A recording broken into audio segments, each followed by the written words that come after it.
Hey guys, it's Jerry with Hillbilly Horror Stories. I'm going to leave you here with a little snippet of one of our latest episodes. If you like what you hear and you want to hear the rest of the episode or any of our other episodes, just go over to Spotify, Apple Podcasts, Google, iHeart, anywhere that you get podcasts. Subscribe to Hillbilly Horror Stories, and you can listen to as many episodes as you want, absolutely free of charge.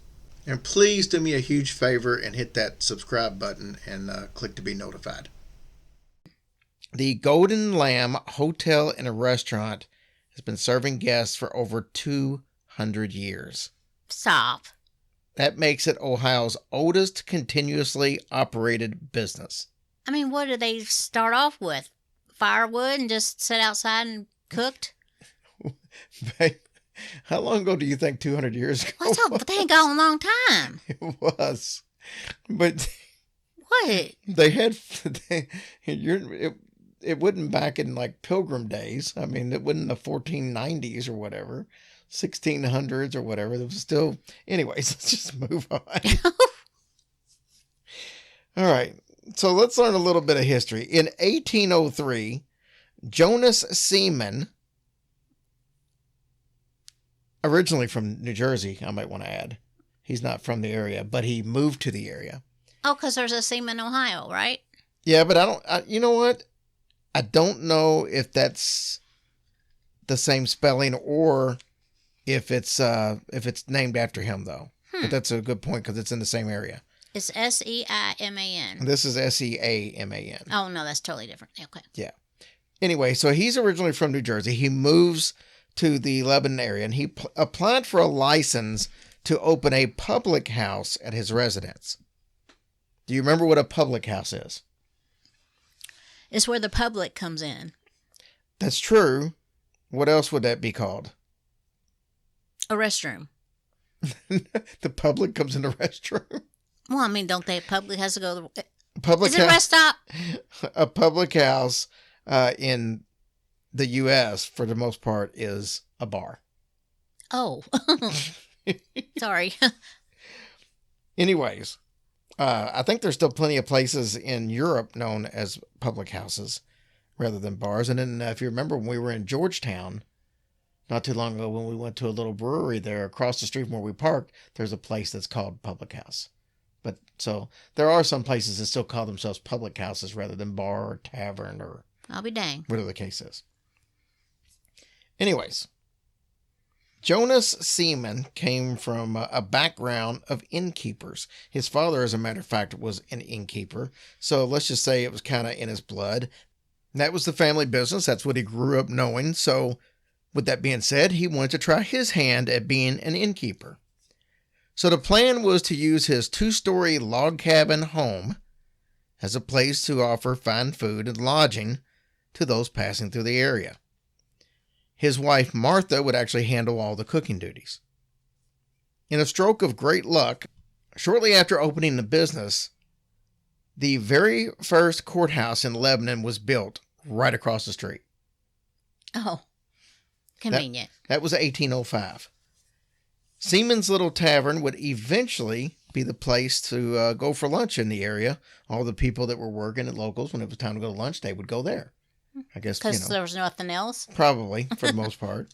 In 1815, there was an expansion to the log home by adding the very first brick structure, which is now the lobby if you go there today.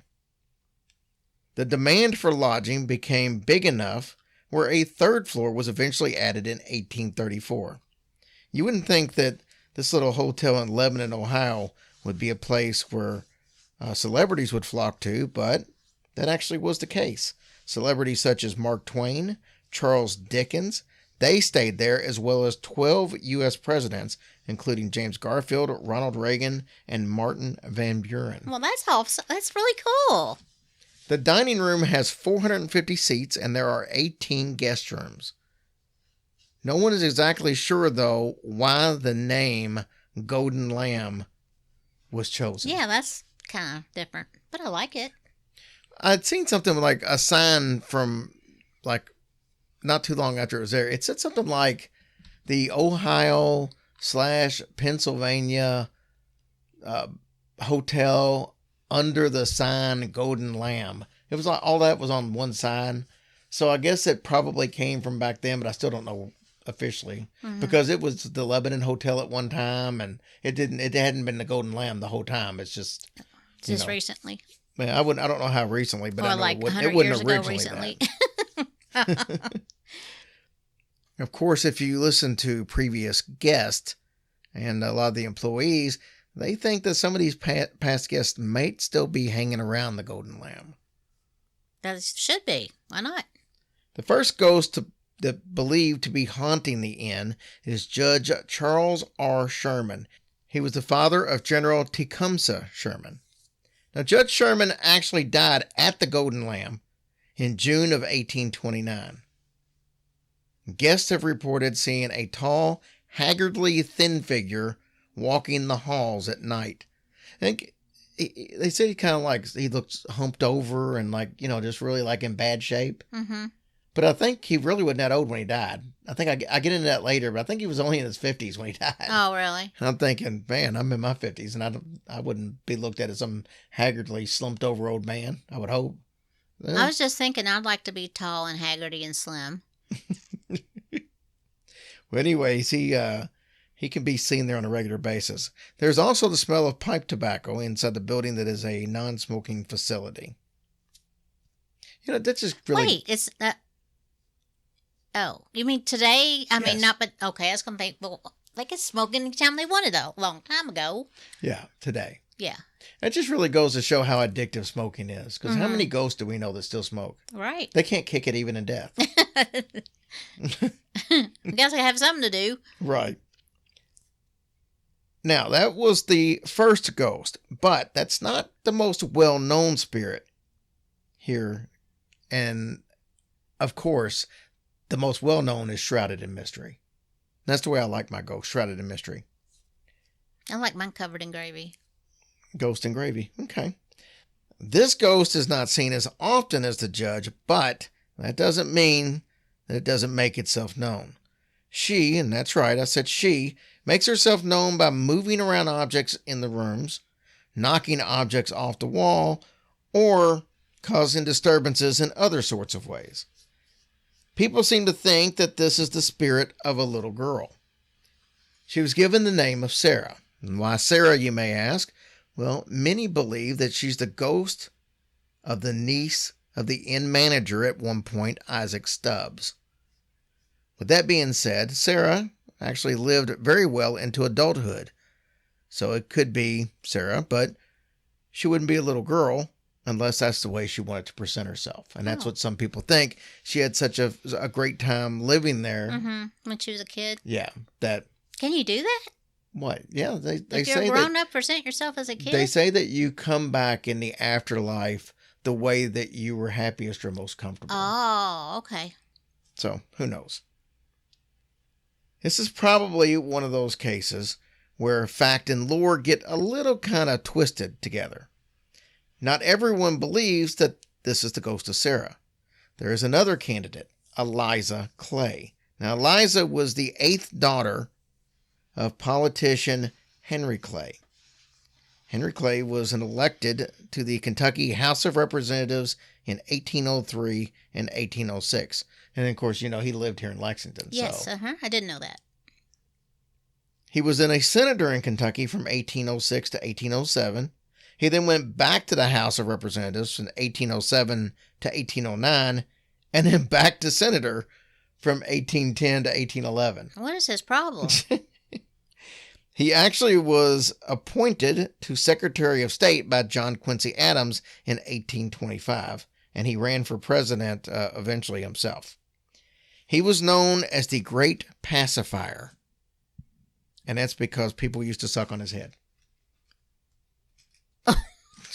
Wait, what? Huh? That might not be factual. I might have made that up. Oh, good grief. But that being said, on a trip from Kentucky to Washington, D.C., Henry Clay and his wife and a few of their children stopped at the Golden Lamb to spend the night. Eliza had gotten sick right about the time they got there. She was 12 years old at this time. After reaching the hotel, she became even more sick with a fever and she ended up dying. Oh. She was buried in a cemetery that was, from my understanding, next door to the hotel, Mm-hmm. but the rest of the family traveled on to D.C. This was 1825. So does she? I wonder if she really is buried there. No, she is. Does she have a marker? I think so. Oh. But could you imagine your daughter dies And they just and you just have to just pick up and still go? no. And people were like, well, why were they traveling? It's such a long trip and all this stuff. You got to remember, there weren't really any railroads back then. So the family would have been traveling by stagecoach. And here's a fact for you. 7 out of Henry Clay's 11 kids would die before he did. Oh my goodness. Do you imagine having to bury 7 of your kids? No. That's horrible. I guess diseases and stuff. Yeah, oh yeah. I mean, you're looking at the Aw. early 1800s. No. Yellow fever, everything was Mm-hmm. around. All right. Let's discuss the possibility of this being Eliza's ghost rather than Sarah. First of all, it makes sense if people seem to think that this is the spirit of a little girl. I mean, Eliza died. She was 12 years old. That would make sense that it would be her rather than Sarah. Well, yeah, definitely. And plus, she's buried there, so. Right. Local lore says that the ghost first appeared after some of her personal belongings were moved to the 4th floor to be part of a display. Now, apparently the display was not up to Eliza's standards, if it was her. And she started knocking pictures off the wall and moving objects around that were in the display. Now, today that room is closed off to the public, but if you do visit and go to the 4th floor, you can look through into the room because they've got it, instead of a door up, it's like plexiglass. Oh, okay. I thought you was going to say through the keyhole. No, they have plexiglass up there so you can see into it. You just can't go into the Oh, room. well, that's cool. Yeah. But you can kind of watch and see if anything was moved or not Mhm. because nobody really has access to it, I guess. So Yeah, if something definitely. was moved, you know it was a ghost. They've also printed the legend of the ghost and they have it kind of posted there by the Mhm. door so you can kind of read up on it if you're unfamiliar with the story. Here's the funny part. The room that Eliza is said to haunt is known as Sarah's room.